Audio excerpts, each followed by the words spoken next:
Hello everyone. இந்த தமிழர்கள்லாம் பார்த்தோம் அப்படின்னா கழுத்துல அப்படின்னா இந்த அருணாக்கோடியில வந்து ஒரு தாயத்தை வந்து கட்டியிருப்பாங்க. அந்த தாயத்துக்கு பின்னாடி அந்த தாயத்துக்குள்ள வந்துட்டு இப்போ லீடிங்கா இருக்கக்கூடிய ஒரு மிகப்பெரிய டெக்னாலஜியை வந்து தமிழை வந்து ஒளிச்சு வச்சிருந்தான். தமிழனால எப்படி இப்படிலாம் யோசிக்க முடியுதுன்னு நினைக்கிறப்பவே பெருமையா இருக்கு. சரி வாங்க துப்பறியலாம்.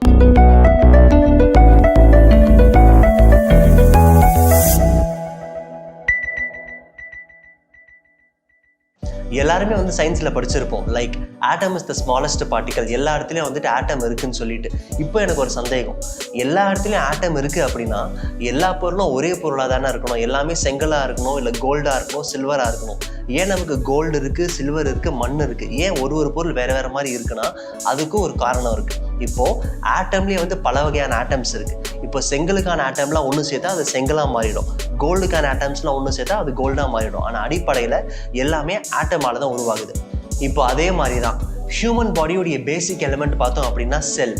இப்போ இந்த செல் வந்துட்டு ஹார்ட்டுக்குன்னு ஒரு விதமான செல் இருக்கும், பிரெயினுக்குன்னு ஒரு விதமான செல் இருக்கும், கிட்னிக்குன்ட்டு ஒரு விதமான செல் இருக்கும்.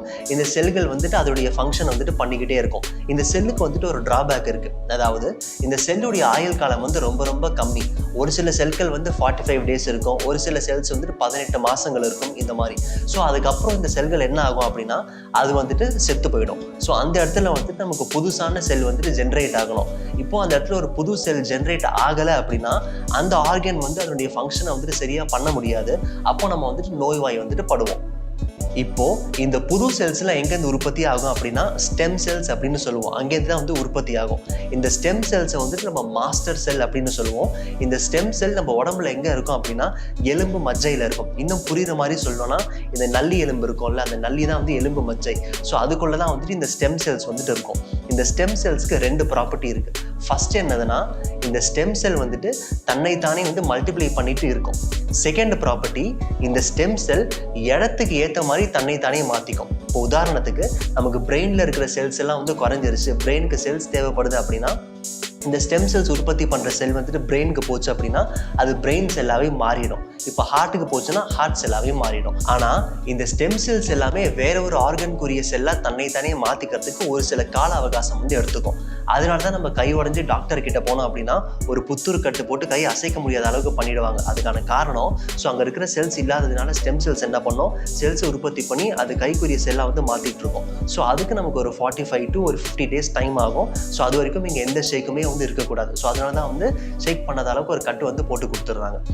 இந்த ஸ்டெம் செல்ஸ் யூஸ் பண்ணி நோயெல்லாம் எப்படி க்யூர் பண்ணுவாங்க அப்படின்னா, இப்போ சப்போஸ் நம்ம வந்து ஒரு நோய்வாய்ப்பட்டிருக்கிறோம் அப்படின்னா நம்ம உடம்புல இருக்கிற ஏதோ ஒரு ஆர்கன் வந்து சரியாக வேலை பார்க்கல. அதுக்கான காரணம் அங்கே இருக்கிற செல் வந்து அழிஞ்சு போயிடுச்சு, அங்கே ஸ்டெம் செல் வந்து புது செல்லை வந்து உற்பத்தி பண்ணலை. அப்போ என்ன பண்ணுவாங்கன்னா நம்ம உடம்புல இந்த இடத்த ஸ்டெம் செல்லை வந்துட்டு உள்ளே செலுத்துவாங்க. அப்போ உள்ளே செலுத்துறப்ப அந்த ஸ்டெம் செல் வந்துட்டு நிறைய செல்ஸ் வந்து உற்பத்தி ஆகும், அது போயிட்டு அந்த ரிப்பேர் வந்துட்டு பண்ணும். அப்போ நம்ம ஆர்கன் வந்துட்டு பழையபடி வந்துட்டு வேலை பார்ப்போம். இதுதான் வந்துட்டு இந்த ஸ்டெம் செல் வேலை பார்க்குற முறை.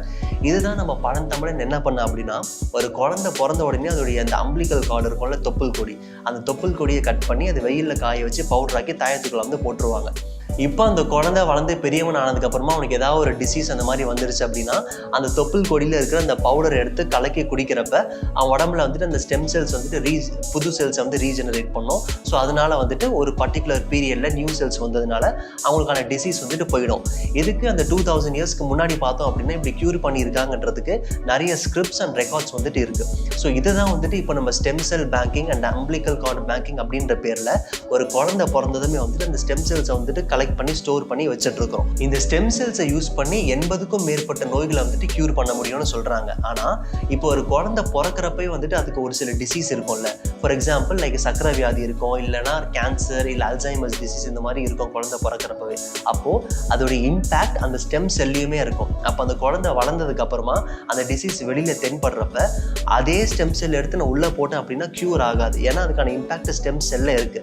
அப்போ நம்ம கியூர் பண்றதுக்கு என்ன பண்ணுவோம் அப்படின்னா வேற ஒரு ஹெல்த்தியான டோனருடைய உடம்புல இருக்கிற செல்லை தான் எடுத்துட்டு இன்ஜெக்ட் பண்ணுவாங்க. அப்போதான் வந்துட்டு அந்த டிசீஸ் வந்துட்டு கியூர் ஆகும்ன்றது இப்போ லேட்டஸ்டான ரிசர்ச்ல வந்துட்டு கண்டுபிடிச்சிருக்காங்க. ஆனால் இதில் வியக்க வேண்டிய விஷயம் என்னதுன்னா 2000 வருஷத்துக்கு முன்னாடி தமிழ்னால எப்படி இப்படி யோசிக்க முடியுது, உனக்கு பின்னாடி என்ன டெக்னாலஜி இருக்கு, யாரடா சொல்லி கொடுத்தான்னு நினைக்கிறப்பவே பிரமிப்பா இருக்கு.